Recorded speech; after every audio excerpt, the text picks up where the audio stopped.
오늘 말씀은 마태복음 12장 14절에서 21절까지의 말씀입니다. 마태복음 12장 14절에서 21절까지의 말씀입니다. 바리새인들이 나가서 어떻게 하여 예수를 죽이고 의논하거늘 예수께서 아시고 거기를 떠나가시니 사람이 많이 줬는지라 예수께서 저희 병을 다 고치시고 자기를 나타내지 말라 경계하셨으니 이는 선지자 이사야로 말씀하신 바 보라 나의 택한 종 곧 내 마음에 기뻐하는 바 나의 사랑하는 자로다. 내가 내 성령을 줄 터이니 그가 심판을 이방에 알게 하리라. 그가 다투지도 아니하며 둘레지도 아니하리니 아무도 길에서 그 소리를 듣지 못하리라. 상한 갈대를 꺾지 아니하며 꺼져가는 심지를 끄지 아니하기를 심판하여 이길 때까지 하리니 또한 이방들이 그 이름을 바라리라 함을 이루려 하심이니라. 아멘. 오늘은 이제 마태복음 강해로서는 벌써 79회째가 되었고요. 예수님의 12제자로서는 15회째, 그리고 예수님의 심판에 대해서는 6회째, 그리고 소제목으로 오늘 아무래도 이제 이런 쪽에 중점을 두고 관점을 두고 말씀을 드릴 그런 소제목으로는 기복, 신비, 율법신앙으로 예수를 좇지 말라 라고 하는 총론 불변의 진리 시리즈 강의를 계속하도록 하겠습니다. 전 시간 마태복음 강의 78에서 소제목이 뭐였냐면 그리스도의 제자 또는 그리스도인으로서 장성한 자는 자신이 총론 불변의 진리로 얼마나 가까운 믿음이 되어서 자신의 육적인 근심, 그러니까 무슨 말이냐면은 총론 불변의 진리가 우리가 이제 틀을 말씀드리지만 그 중에 상당히 큰 핵심이 하나님의 생각과 사람의 생각은 다르다는 것과 속성들, 하나님의 속성들은 온전하다. 사람들처럼 불완전한 것이 아니라 완전히 온전한 것이다.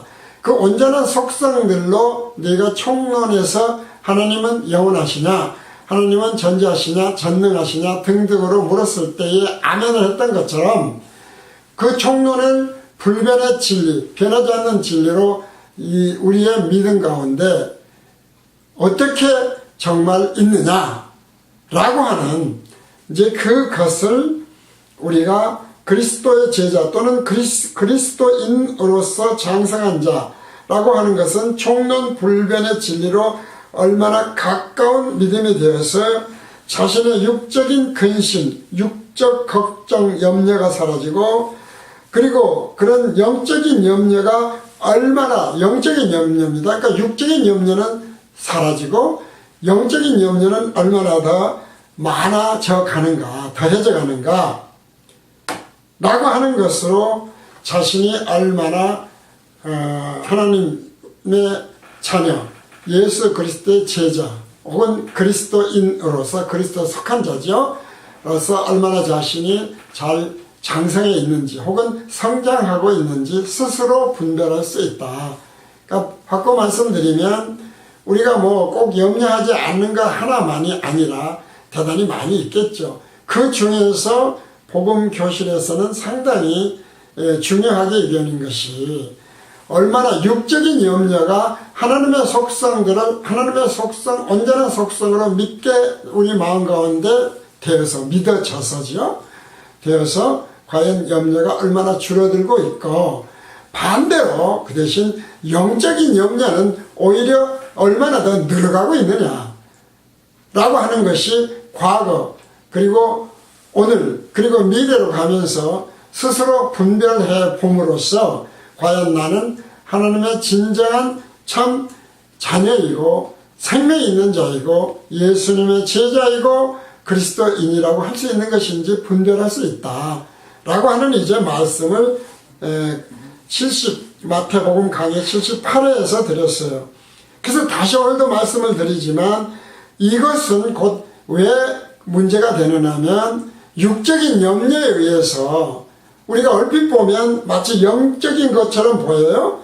기복신앙, 오병이의 기적, 굉장히 영적인 것처럼 보이죠. 근데 사실은 예수님은 자기를 세상 임금 삼으려는 줄 아시고 그들을 떠나버렸다 이야기하죠. 그 오병이의 기적을 무척 많이 말을 하지만 그 오병이의 기적이 문제는 육적인 거고 세상적인 것이 문제다 이 말이죠. 예수님이 그리스도 예수께서 온전하신 다속 제물이 되어서입니다. 속성이에요. 길이요 진리요 오직 그분만이 왜 생명인가. 되어서 십자가 대속을 해 주었기 때문에 온전한 죄 사함을 얻은 거예요. 그런데 그걸 믿지 못하니까 다시 율법신앙으로 돌아와요. 뭐 엊그저께 우리가 노회를 했습니다마는 거기서 마찬가지예요. 그런 분들 계속 아니라고 하면서 율법신앙을 얘기를 해요.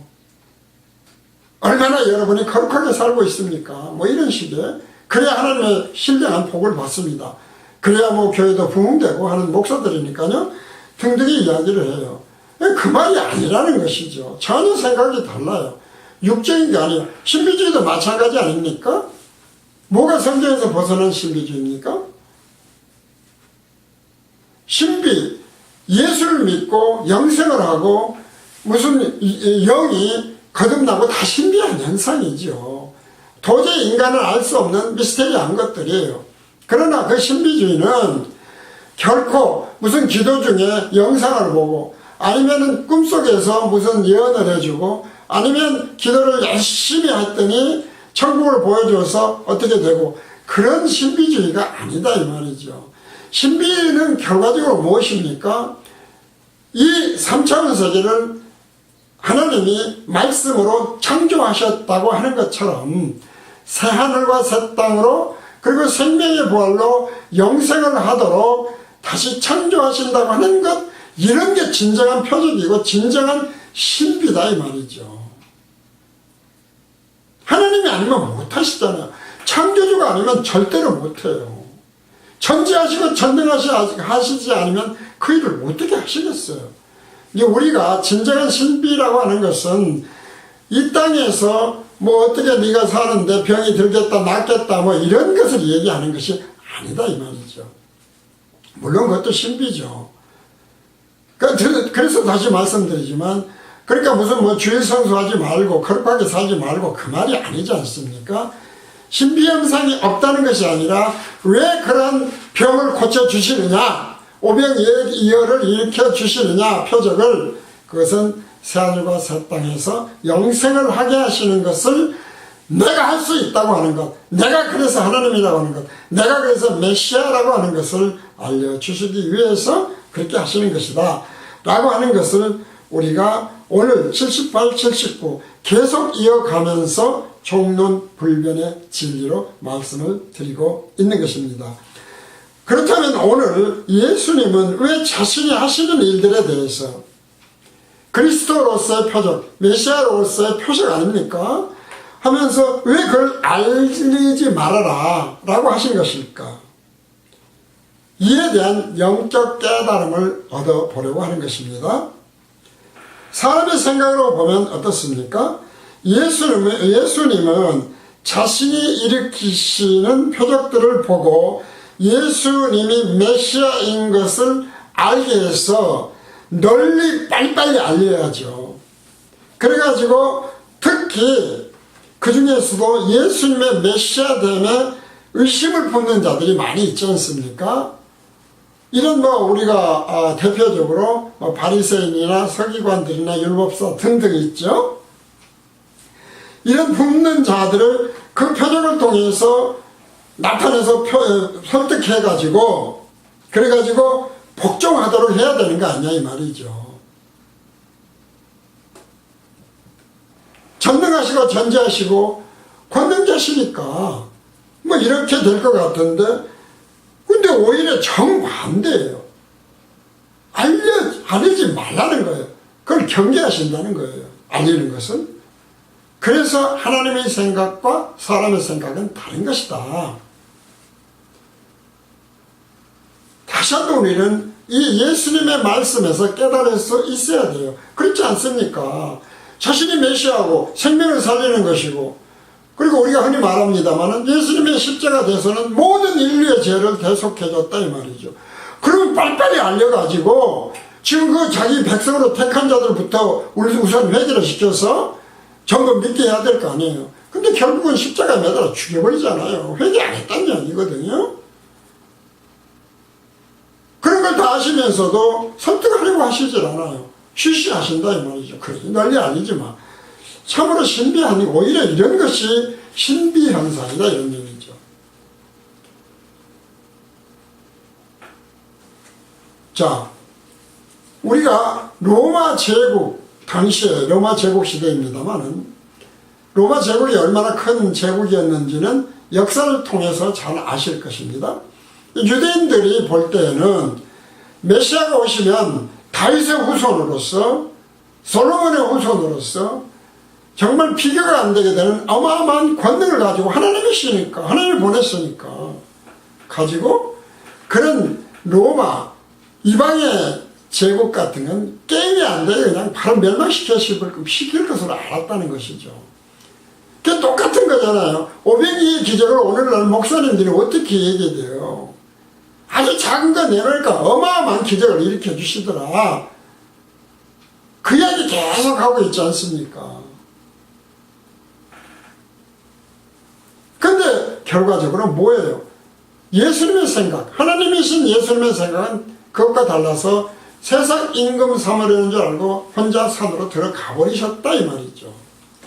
이게 헷갈리는 거예요. 그래서 우리가 신령한 복으로 복의 복을 주시옵시오 하는 기도들을 목사님들이 참 많이 해요. 근데 그 신령한 복이 뭐냐 이 말이죠. 신령한 복은 뭡니까?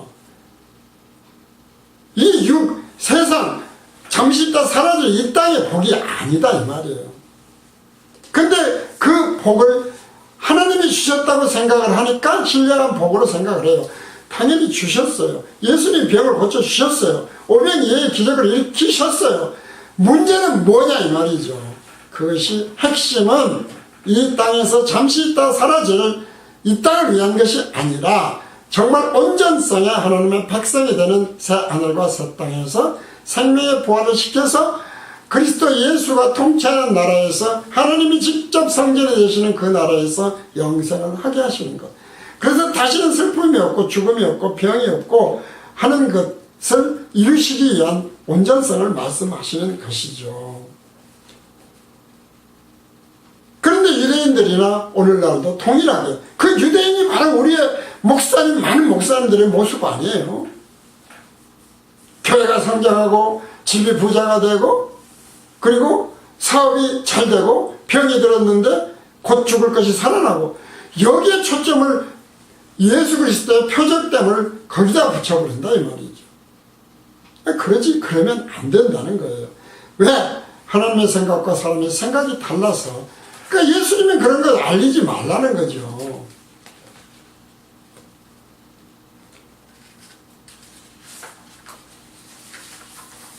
그래서 특별히 오늘 이 말씀 다시 한번 말씀드리지만 이 서점에 늘 말씀드리는데요. 반복해서 서점에 가면 또 특히 서점이 아니더라도 제 주변도 그렇고 여러분들의 주변에도 많이 있을 것입니다.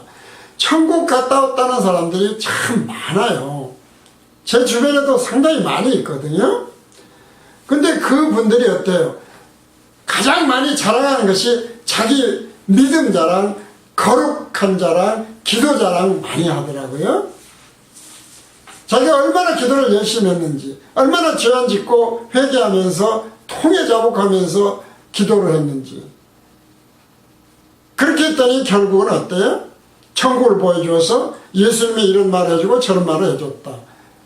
저한테도 뭐 사실은 그런 천국에 갔다 왔다고 하는 그런 책이 몇 권 있습니다만은 문제는 근데 성경하고 달라요. 무엇이 달라요? 늘 말씀드립니다. 하나를 보면 열을 알아요. 온전성이기 때문에. 우리가 성전에 관한 말씀 드렸지 않습니까? 앞으로 아직 이루어지지 않은 성전이 뭐예요? 적그리스도가 지을 성전이에요. 건물 성전이에요. 그리고 새하늘과 새 땅에서 하나님이 친히 성전이 되시는 그 나라의 성전 두 가지는 아직 안 이루어졌어요. 그리고 예수 그리스도가 성령으로 죄사함을 얻고 거듭나게 하셔서 그 안에 그리스도의 영이 들어와 계시는 그 몸이 성전인, 그래서 성전으로 지어져가는 그 성전은 이미 이루어졌고 지금 이루어지고 있는 성전이죠. 그러니까 5회까지는 1회, 2회, 3회, 4회, 5회까지는 이미 이루어진 성전이고, 앞으로 이루어질 것은 적그리스도가 지을 예루살렘에 지금 통곡의 벽으로 남아있는 그 성전을, 건물 성전을 다시 지어서 거기에서 자기가 그리스도 노릇을 하게 될 거다 이 말이죠. 그 성전은 아직 안 이루어졌고, 그리고 그것도 완전히 이제 심판받고 없어져서 다시 신천신주로 바뀌는 그 성전이, 하나님이 친히 성전이 되는 성전은 아직 두 가지가 안 이루어졌다 이런 얘기죠. 그래서 우리가 천국을 갔다 왔다고 할 때 가장 문제가 뭡니까? 성경에서 벗어난 신비주의, 율법주의가 그 안에 깊이 들어가 있어요. 그래서 문제가 돼요. 왜 그렇습니까? 하나를 보면 성전이라고 말하는 것 자체로 그러니까 이미 그것은 T형 갈림길에서 어디로 가고 있는 것이다? 사망으로 가는 열심을 내고 있는 것이다. 지옥으로 가는 열심을 내고 있는 것이다. 라고 하는 것처럼 천국에 갔다 와서 이런 것처럼 증거를 하는 것만으로예요. 이미 그것은 T형 갈림길에서 헛것을 보고 온 것이고 잘못 보고 온 것이고 사탄 광명에 탈해서 사탄을 만나고 온 것으로 보아버리면 돼요. 왜요? 성경적 근거가 고린도후서 11장 14절에서 30절이에요. 성경적 근거예요. 우리는 사도 바울을 인정합니까? 안 합니까? 종론불변의 진리로 사도 바울은 거듭난 자요, 죄사함 얻은 자요, 그리고 그가 써놓은 서신들을 우리는 분명히 성경으로 인정을 하고 있어요. 이것이 총론불변의 진리거든요. 그 사도 바울이 뭐라고 합니까? 고린도후서 11장 14절에서 30절.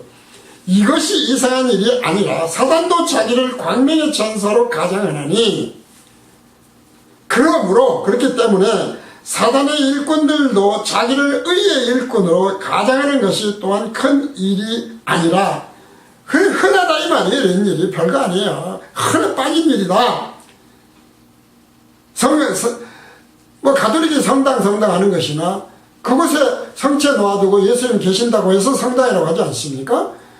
그 다음에 하나님이 우리 교회 예배당에 계신다고 해서 성전하는 것이나 어떤 모임이, 우리가 특히 이단에서도 많이 봅니다만 그런 모임에서 성전하는 것이나 결국은 뭡니까? 똑같다 이 말이죠.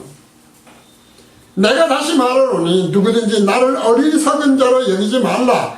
만일 그러하더라도 나로 조금 자랑하게 어리석은 자로 받으라. 제가 조금은 자랑할 것이 있다 그 말이에요.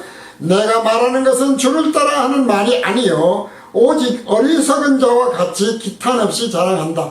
예수님께서는 자랑할 것이 없다고 하셨는데 나는 그런데도 제가 조금 자랑을 한번 해본다면 그런 얘기입니다. 여러 사람이 육체를 따라 자랑하니 나도 자랑하겠노라. 육체를 따라 자랑해요. 무슨? 너희는 지혜로운 자로서 어리석은 자들을 기쁘게 용납하는구나. 사실 저도 참 안타까운 부분이에요. 왜 그런 사람들을 그런 곳에 무리를 지어서 모여 있냐 이 말이죠. 성전하는 곳에 가서, 성당하는 곳에 가서 왜 모여 있냐 이 말이죠. 또 천국 갔다 왔다고 하는 사람들 간증 듣는다고 부흥이 한다고 얼마나 거기가 모여 있냐 이 말이죠. 너희는 지혜로운 자로서 어리석은 자들을 기쁘게 용납하고 있다. 왜 그러냐 그 말이거든요. 누가 너희로 종을 삼거나 잡아먹거나 사로잡거나 자고하다 하거나 금방 지다 이 말이죠. 뺨을 칠지라도 너희가 용납하는도다.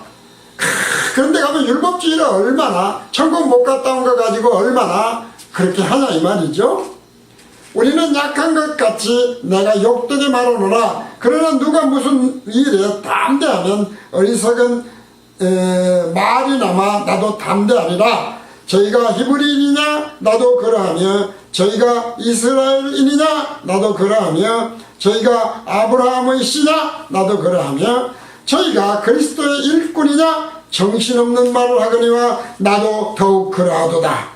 내가 수고를 넘치도록 하고 옥에 갇히기도 다 많이 하고 매도 수없이 맞고 여러 번 죽을 뻔하였으니 유대인들에게 40에 하나 감한 매를 5번 맞았으며 3번 태장으로 맞고 1번 돌로 맞고 3번 파선하는데 일주일을 기품에서 지냈으며 여러 번 여행에 강의 위험과 강도의 위험과 동족의 위험과 이방인의 위험과 시내의 위험과 광야의 위험과 바다의 위험과 거짓 형제 중에 위험을 당하고 또 수고하며 애쓰고 여러 번 자지 못하고 줄이며 목마르고 여러 번 굶고 춥고 헐벗었노라.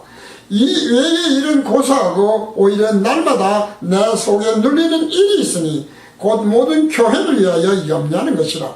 이것이야말로 해야 될 영적 염려죠. 누가 약하면 누가 약하면 내가 약하지 아니하며 누가 실족하게 되면 내가 애타하지 않더냐. 내가 부득불 자랑할진대 나의 약한 것을 자랑하리라. 오직 자랑할 것은 그러니까 뭐만 있습니까? 2가지예요. 우선은 나의 약한 것을 자랑해야 돼요. 왜 자꾸 율법주의 신앙, 기복주의도 마찬가지입니까? 마찬가지 아닙니까? 신비주의도 마찬가지예요. 자기가 얼마나 기도를 열심히 했더니 그 보답에 따라서 자기가 얼마나 죄안 지르고 거룩하게 살려고 애를 썼더니 그 보답으로 하나님의 응답하시고 하는 등등의 율법주의, 기복주의, 신비주의 신앙이다 이 말이죠. 정같동도 마찬가지 아닙니까? 그러나 진정으로 약한 것은 왜 약하다고 지금 해요? 내 자랑할 것은 부득불 자랑할 것이 약한 것밖에 없다는 걸 왜 그래요? 할 수 없음이에요. 그래서 복음교실에서는 우리가 산상수훈에서 할 수 없음을 깨달아야지 그것이 기독교 윤리의 최고의 덕목으로 그렇게 할 수 있다고 하지 말라 이 말이죠. 쉽게 그냥 율법의 핵심이니 지킬 수 있다고 하지 말라 이 말이죠. 왜? 마음을 힘든 마음과 목숨과 힘과 뜻을 다해서 하나님을 사랑하고 이웃을 사랑하는 것은 불가능하기 때문에 어느 누가 그렇게 할 수 있습니까? 사실은 못해요. 하루가 애를 쓰는 거죠. 그런데 안 돼요. 안 되는데 방점이 있는 거예요. 하려고 노력한다고 하는 것을 다 이야기하잖아. 그렇게 해야 된다고, 닮아야 된다고, 짝퉁이라고 왜 그럽니까? 하지 말라가 아니라 할 수 없음이 방점이어서 그래요. 그것이 훨씬 중요해서 그렇다 이 말이죠. 그러면서 이제 앞에서 말씀드렸던 자신이 낙원에 갔다 온 말을 해요.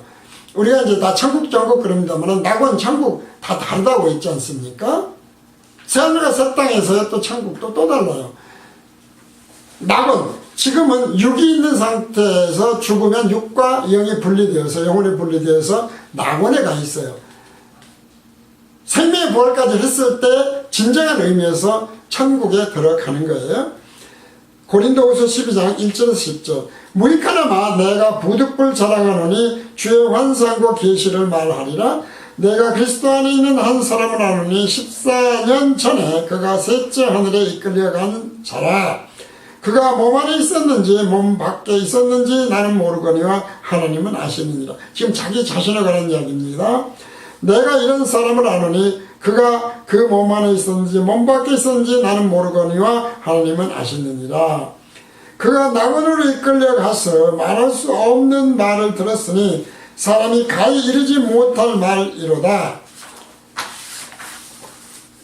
내가 이런 사람을 위하여 자랑하겠으나 나를 위하여는 약한 것들 외에 자랑치 아니하리라. 내가 만일 자랑하고자 해도 어리석은 자가 되지 아니할 것은 내가 참말을 함이라.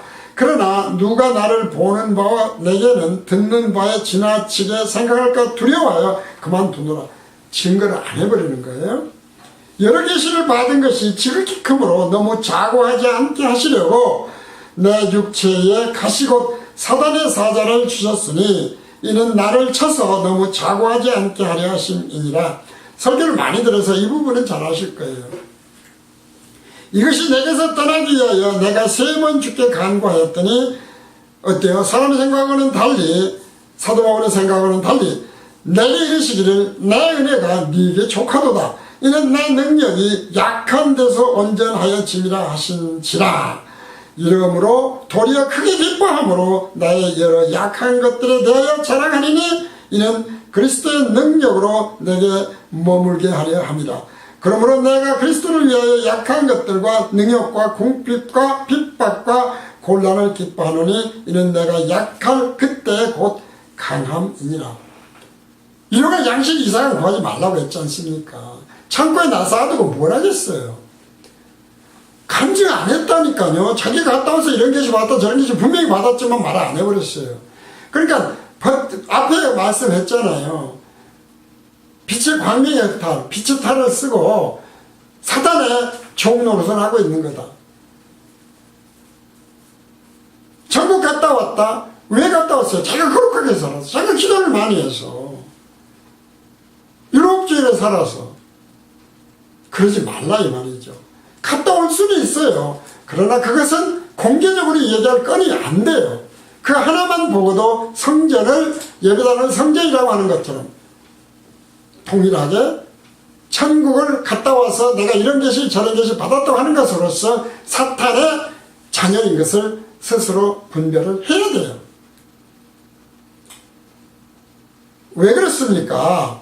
종론불변의 진리로 이 전제가 있어요. 그래서 고린도전서 2장 2절을 보면 그렇습니다. 내가 너희 중에서 예수 그리스도와 그의 십자가에 못 박힌 것 외에는 아무것도 말하지 아니하기로 작정하였습니다. 십자가 외에는 말하면 안 돼요. 자기가 기도 얼마나 열심히 하고 얼마나 거룩하게 살고 뭐 그래서 보상을 해주고 신비가 어떻고 뭐 그러지 말라니까요. 그래서 사도 바울은 자신이 자랑할 것은 오직 십자가 외에는 자랑할 것이 없다고 갈라디아서 6장 13절 14절에서 이렇게 말합니다. 하늘받은 저희라도 스스로 율법을 지키지 아니하고 너희로 할례 받게 하려는 것은 너희의 육체로 자랑하려 함이니라. 율법을 안 지키고 할례만 받은 것을 율법을 지켜서 지킨 것으로 자꾸 생각하지 말아라 이 말이죠. 세례 받았으니까 그래서 물세례와 성령세례가 다르다고 하지 않습니까? 1세대가 왜 못 들어갔다고 했습니까? 바다를 상징하는 홍해는 물세례를 그래서 받은 것이기 때문에 물세례만으로는 못 가는 것, 할례 받은 것으로는 못 가는 것, 이것과 같은 것이다. 요단강은 생명, 약속의 땅을 넘어가는 새하늘과 새 땅에 대한 예표였다 이 말이죠. 여호수아 갈렙만 들어갔다는 이야기 수도 없이 하지 않습니까? 그런데 이 세대는 또 다 들어가잖아요. 거듭난 자는 들어가는 거예요. 광야교에서 훈련을 받아서 거듭난 자는 다 들어간다 그런 얘기거든요. 예표적인 것이다. 도대체 사도 바울이 왜 이랬어요? 그 이유가 무엇입니까? 전국에 떠온 사람들은 자기 자랑을 항상 하는데 자기가 얼마나 거룩하게 살고 얼마나 기도 열심히 했냐 수없이 반복합니다만 그 자랑을 해요. 자, 유대인들이 왜 예수님을 죽이려고 해요? 메시아인 줄 알았더니 예수가 메시아인 줄 알았더니 어떤 율법을 안 지켜. 율법 안식일도 안 지키고 예수님이 죄인들하고 거룩한 자와 있어도 시원찮은데 죄인들하고 같이 있는 거예요. 제자들도 보니까 제자들도 율법을 안 지켜요. 엉망진창이에요. 그런데 그 안 지키는 것 정도가 어느 정도예요? 율법을 어김으로 십자가에 매달아 죽여버릴 정도로 율법을 너무 심하게 어기는 거예요. 그래서 죽여버리지 않습니까? 한마디로 말해서 예수나 제자들이 처음에는 잠깐 메시아인가 아닌가 능력이 있어서 기대를 했는데 엉망진창이다 이 말이죠. 그래서 어떻게 이 자를 죽여버려야 될고 저거 참 큰일 났단 말이야. 우리 거룩한 하나님의 백성을 엉뚱한 데로 이끌고 가네. 수많은 이단들이 그런 말 많이 하잖아요. 일반 목사님들도 많이 하잖아요. 가톨릭도 많이 하지 않습니까? 교회를 떠나면, 가톨릭 교회를 떠나서는 구원이 원래는 없다고 했는데 나중에 1962년도에 그 말은 취소를 했죠. 교황령에서. 복음교실이 왜 인기가 없어요? 본교실이 왜 사실 본교실은 가난한 교회거든요. 왜 그래요? 이것이 진정한 의미에서 복음을 전하고 있기 때문에 그러는 거예요. 그래서 기복신앙이 문제라는 것이죠. 본교실 정말 별 볼 일 없는 교실로 본교실의 목사인 저를 정말 가치 없는 별것이 없는 것으로 얼마나 많이들 취급하는지 몰라요. 본교실은 뭔가 하나 해보려고 하더라도 협조자도 없어요. 솔직히 말해서. 누가 있습니까? 본교실 뭘도 만들어보고 이것저것 했지만 누가 더 있습니까? 없어요. 왜 그래요? 우습게 봐서 그러는 거예요. 예수를 우습게 보듯이 진정한 진리와 복음을 전하면 우습게 보이는 거예요. 그것이. 사도 바울도 우습게 보이니까 맨날 두들겨 맞고 그랬다 그런 얘기죠. 오늘날 그 사도 바울은 그러나 어떻습니까? 저 역시 예수 믿으면서 체험 정말 많이 했어요. 솔직히 말해서. 그리고 열심히 정말 기도했어요. 금식도 하고 별짓 다 했어요. 신앙생활도 열심히 했어요. 그리고 정말 놀라운 체험들을 정말 많이 했어요. 그런데 그 과정을 다 겪고 나서 사도 바울처럼 오늘날 저는 무슨 말을 얘기해요? 내 약함만을, 우리의 약함만을 자랑하고 오직 십자가 외에는 자랑할 것이 없어야 된다는 말씀을 더욱 수없이 드려요. 왜요? 십자가가 대속이 아니면 우리의 노력으로는 다 인정하잖아요. 총론에서는. 인간은 행위로 구원함을 얻을 수 없고 의롭다함을 얻을 수 없다고 다 총론에 인정을 해요. 근데 왜 강론에 들으면 또 딴 말을 해요. 거룩하게 안 살고 죄 짓고 그래가지고 뭐 하나님의 응답 받을 수 있냐? 천만 많습니다. 죄 짓지 말고 회개하고 거룩하게 살아라. 틀린 말은 아니에요. 그러나 그로 인해서 하나님의 응답을 받는 것이 아니라 그 죄를 안 짓고 거룩하게 살려고 했는데 안 됨으로 인해서 나의 연약함을 얘기했을 때, 그래서 십자가 대속 외에는 내가 구원받을 영생할 길이 없구나를 깨달았을 때에 그것이 옳도다에 이게 진짜 옳은 거거든요. 그것이 진정한 응답이 되는 거예요. 이것이 비슷해 보여도 전혀 달라요. 내가 할 수 있다고 해서 짝퉁이 아니라 짝퉁으로는 안 된다는 것을 깨달았을 때에, 그건 오히려 지옥 갈 일이라는 걸 알았을 때에, 그러니 주님 어떻게 해야 되겠습니까? 방법이 없습니다 라고 매달렸을 때에 그 기도가 진정한 의미에서 그의 나라와 그의 의를 구하는 기도가 된 것이다 이런 얘기죠. 그래서 자기네들 생각과 전혀 다르니까 14절에서 오늘 본문, 바리새인들이 나가서 어떻게 하여 예수를 죽일고 의논을 하게 되는 거예요. 죽일고가로 번역이 된 단어를 보면 아폴루임인데, 아폴루임은 존재를 말살하다, 멸망시키다 등등으로 죽는다는 단어가 원래 헬라어에서 아나이레오라고 따로 있어요. 아나이레오가 따로 있어요. 그러니까 지금 여기서 죽일고는 아폴루임이기 때문에 다른 말이에요. 이 말은 뭐냐면은 죽일고라는 단어보다 훨씬 더 강력한, 반드시 정말 죽여버려야 된다 라는 뉘앙스가 있다 이 말이죠. 그래서 누가복음에서는 이렇게 그 부분을 해석을 했어요. 누가복음 6장 9절에서 11절입니다. 누가복음 6장 9절에서 11절을 보면 이렇게 해석을 해요. 예수께서 저에게 이르시되 내가 너희에게 묻노니 안식일에 선을 행하는 것과 악을 행하는 것, 생명을 구하는 것과 멸하는 것 어느 것이 옳으냐 하시며 무리를 둘러보시고 그 사람에게 이르시되 네 손을 내밀라 하시니 저가 그러하매 그 손이 회복된지라. 저희는 분기가 가득하여 예수를 어떻게 처치할 것을 서로 의논하니라. 원래 죽일고는 죽여버려야지 하는 정도가 아니라 정말 제가 완전히 말살시켜버려야지. 저런 놈이 있어서 큰일이다 말이야. 우리 유대가 이스라엘이 하나님의 백성이 거룩한 백성이 이제 큰일 났단 말이지 라고 하는 것 때문에 결국 십자가에 왜 매달아 죽이는지는 아실 거예요. 그리고 이 원문에는 우리말 성경에는 없는 카트라는 단어가 있다. 카트는 카타죠. 원형이 카타인데 카타를 보면 안티, 우리가 좀 안티 말을 많이 합니다만은 안티보다도 오히려 훨씬 강한 against라는 게 있어. against에 해당하는 진치사예요. 완전히 반대가 되는 거예요. 그러니까 하나님의 생각과 사람의 생각이 다르다. T형 갈림길이다. T, 영어의 T입니다. T형 갈림길이다 라고 하는 것은 무슨 말이냐면 완전히 반대다 그런 얘기를 계속 말씀을 드리는 것입니다. 그래서 의논을 했단 말은 좋은 의미로 어떻게 할까 한 것인 것처럼 들리지만 그런 게 아니고 공동 번역 성경대로 모의했다. 또 KJV는 음모를 꾸몄다. 만약 그러나 제가 번역하라고 한다면 저는 작당 모의를 했다.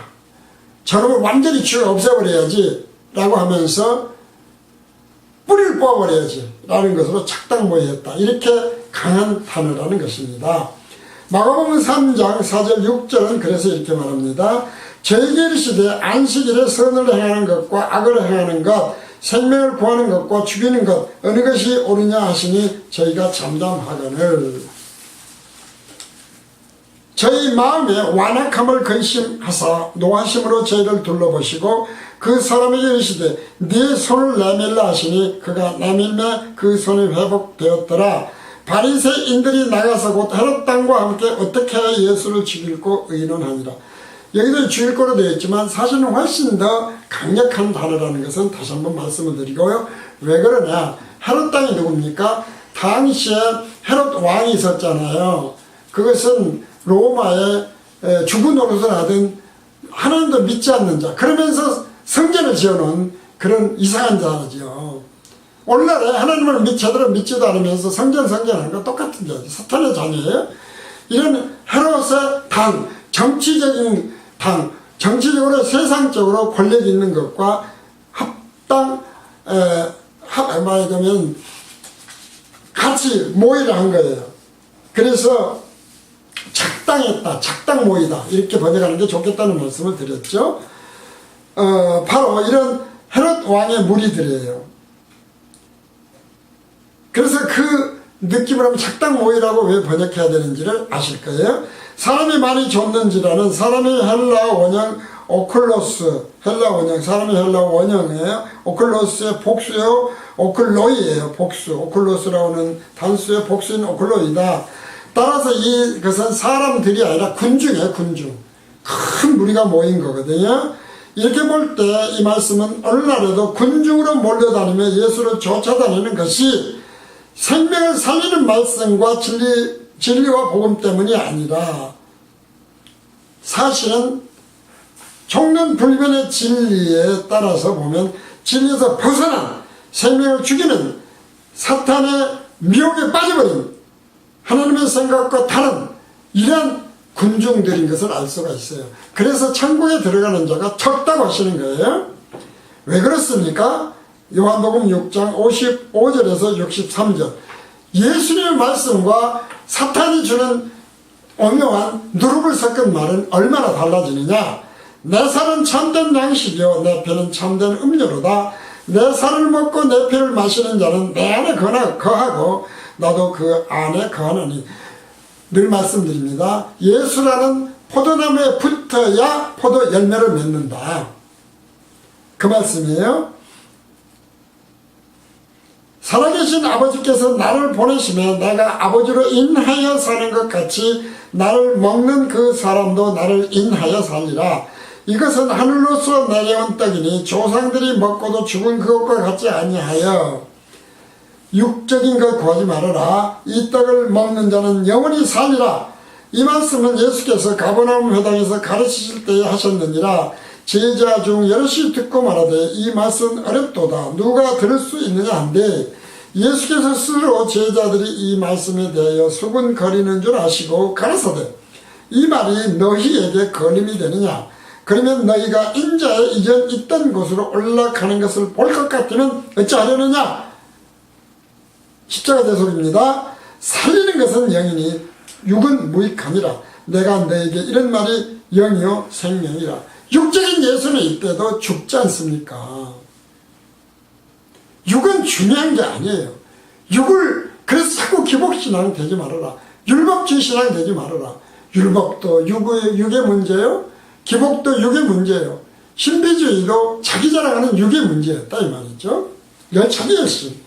오늘 본문 자기를 나타내지 말라 경계하셨으니 이는 선지자 이사야로 말씀하신 바 보라 나의 택한 종 곧 내 마음에 기뻐하는 바 나의 사랑하는 자로다. 내가 내 성령을 줄 터이니 그가 심판을 이방에 알게 하리라. 이 말씀에서 나타내지로 번역이 된 헬라어 원형이 파네로스인데 파네로스는 원래의 뜻이 반짝반짝 빛난다는 뜻이에요. 문제는 예수님을 좇는 군중들이 그들에게 예수님이 반짝반짝 빛나는 것이 뭐 때문에 쫓아다니는가의 문제예요. 예수님의 입장에서 생각을 하면 예수님이 왜 이런 말씀을 자기를 좇는 군중들에게 하시는지 알 수가 있죠. 왜냐하면 예수님의 말씀은 예수님이 일으키시는 표적들은 그들 표적을 보고 쫓아다니는 그들은 생명의 양식이 아니라 육의 양식을 위해서 쫓아다니고 있어서 그렇다. 예수님이 육의 양식을 얘기하셨겠어요. 그러나 그들이 알아듣기를 예수님이 일으키시는 표적을 예수님이 하시는 말씀을 육의 말씀에다 갖다가 붙여버리는 거예요. 오늘날에 수많은 해석들이 설교들이 강의들이 그렇게 되어 있다 이 말이죠. 하나님의 말씀 사람의 생각과는 다른 그 말씀을 육의 말씀으로 갖다가 해석을 해버리는 거예요. 그렇게 듣는 거예요. 그렇게 믿도록 하는 거예요. 그것이 문제라는 것이죠. 그것을 바로 그래서 경계한다 이 말이죠. 에피티마오인데 경계하다. 에피티마오인데 강력한 말로 책망을 할 때 쓰는 단어예요. 강력하게 하지 말아라. 경계하다잖아요. 이렇게 책망하는 거야. 절대로 그렇게 하지 마. 한마디로 말해서 그런 말씀을 하신 거예요. 왜 그러냐. 이사야서를 통해서 하신 말씀 아닙니까? 이사야서 42장 1절에서 7절이에요. 이사야서 42장 1절에서 7절에 이 말씀이 있어요. 내가 붙드는 나의 종 내 마음에 기뻐하는 나의 택한 사람을 보라. 내가 나의 신을 그에게 주었은지 그가 이방에 공의를 베풀리라. 성령으로 번역이 된다는죠. 그는 외치지 아니하며 목소리를 높이지 아니하며 그 소리로 거리에 들리게 아니하며 조용하게 하신다 이 말이죠. 상한 갈대를 꺾지 아니하며 꺼져가는 등불을 끄지 아니하고 진리로 공의를 베풀 것이며 그는 쇠하지 아니하며 낙담하지 아니하고 세상에 공의를 세우기에 이르리니 섬들이 그 교훈을 앙망하리라. 하늘을 창조하여 펴시고 땅과 그 소산을 베푸시며 땅 위의 백성에게 호흡을 주시며 땅에 행하는 자에게 신을 주시는 하나님 여호와께서 이같이 말씀하시되 나 여호와가 의로 너를 불렀은즉 내가 네 손을 잡아 너를 보호하며 너를 세워 백성의 언약과 이방의 빛이 되게 하리니 메시아입니다. 지금 네가 소경의 눈을 밝히며 갇힌 자를 옥에서 끌어내며 흑암에 처한 자를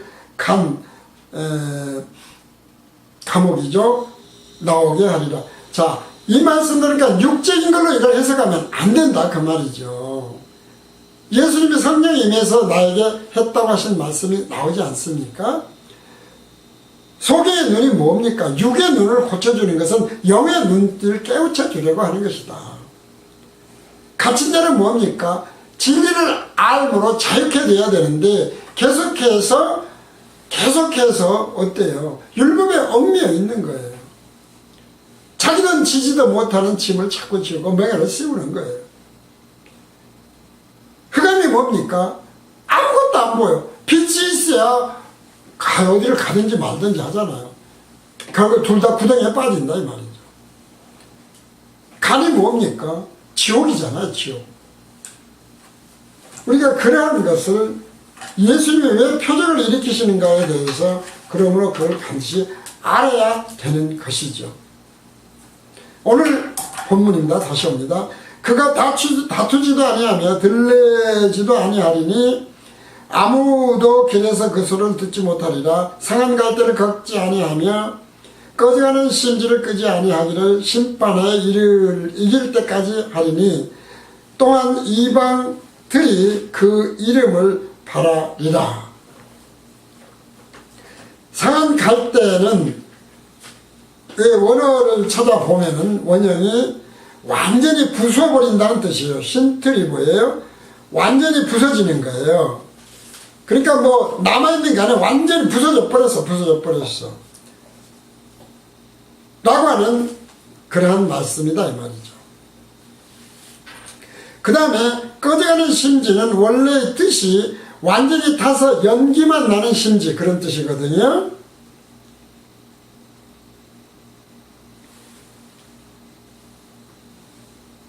완전히 타버려. 무슨 말이에요? 그러니까 지금 이 상태는 구원을 할 수 없는 완전히 끝나버린 상태를 의미하는 거예요.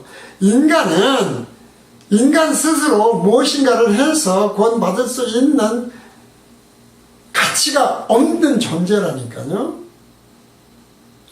그것 때문에 사도 바울이나 복음교시나 저는 끊임없이 연약함만을 자랑하고 나머지 나 기도 네가 열심히 살려고 하는 거 거룩하게 살고 죄 안 짓고 하고 회개하고 그런 것에 초점 맞추지 말고 중요한 건 뭐다? 하려고 하니까 안 됩니다. 하나님 안 됩니다. 못하겠습니다. 왜 예수님이 오신지 알겠습니다. 성령님 도와주세요. 헬프미 하라 그 말이죠. 바로 그러한 것을 우리가 말씀을 드립니다. 들리지도 아니하리니는 시끄럽게 떠들지 않는다라는 뜻이거든요. 은밀히 하시는 것이다. 은밀히. 조금 전에 얘기한 대로 나의 약함에 사도 바울이 왜 은밀히 해요? 들리지도 아니하겠어요. 그러한 것들이. 그러니까 구원받을 수 있는 우리가 무슨 자격이 있거나 가치가 없어. 이 말도 또 총론 불변의 진리에서는 총론적으로는 해요.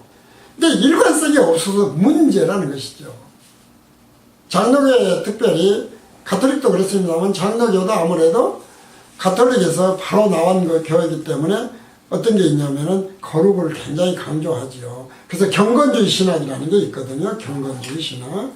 이런 경건주의 신학 같은 경우도 결국은 알고 보면 율법신앙이에요. 흉내내라는 거죠. 그래서 우리가 진정으로 구원은 오직 십자가의 구속으로 인한, 대속으로 인한 하나님의 은혜와 사랑이다. 그래서 예수님만이 총론에서 길이요 진리요 생명이라고 한 것이라면 강론에서 딴소리 하지 말아라. 이 말씀을 계속해서 드린 것입니다. 오늘 마태복음 강의 79회 강의를 여기서 마칩니다.